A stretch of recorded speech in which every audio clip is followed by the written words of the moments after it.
आज की बड़ी खबर इंदौर से है, जहां जिले के कलेक्टर शिवम वर्मा से वकीलों का एक प्रतिनिधिमंडल मिला और वकालत से जुड़ी गंभीर समस्याओं पर चर्चा की। दरअसल वकीलों ने कलेक्टर को शुभकामनाएं दी, क्योंकि हाल ही में वे नगर निगम आयुक्त से पदोन्नत होकर इंदौर जिले के कलेक्टर बने हैं। प्रतिनिधिमंडल ने कलेक्टर को बताया कि वे पिछले 45 वर्षों से न्यायिक प्रक्रिया से जुड़े हुए हैं और अनेक कानूनी मामलों जैसे नामांतरण प्रक्रिया, स्पेशल मैरिज एक्ट और जमानत मामलों में वकीलों की उपस्थिति बेहद जरूरी है। लेकिन फिलहाल कई ऐसे कानूनी कार्य जो पहले न्यायालय परिसर या संबंधित विभागों में वकीलों की मौजूदगी में होते थे, अब लोक सेवा गारंटी केंद्रों में बिना वकीलों के कराए जा रहे हैं। इससे न सिर्फ विधिक प्रक्रिया की गुणवत्ता प्रभावित हो रही है, बल्कि जनता को सही मार्गदर्शन भी नहीं मिल पा रहा है। वकीलों ने शिकायत की कि कई बार तृतीय श्रेणी कर्मचारी यह कह देते हैं कि वकीलों की जरूरत नहीं है, जिससे एक गलत धारणा बन रही है। इन मुद्दों को गंभीरता से सुनते हुए कलेक्टर शिवम वर्मा ने अपने अधीनस्थ अधिकारियों को निर्देशित किया कि जहां भी अधिवक्ताओं की उपस्थिति आवश्यक है, वहां स्पष्ट दिशा निर्देश जारी किए जाएं।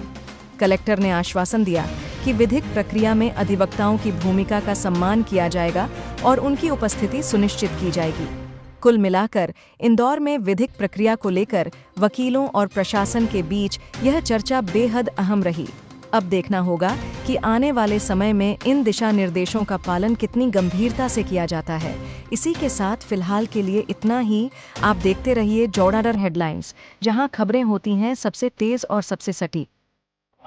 हम यहाँ विगत 45-47 से ऊपर साल हो गए जब से यहाँ वकालत कर रहे हैं। यहाँ बार और बेंच का संबंध बहुत अच्छा रहा है और यहाँ पर पहले एसडीएम कोर्ट हुआ करती थी, यहाँ सब जमानत के काम कमिश्नरी के पहले यहाँ हुआ करते थे।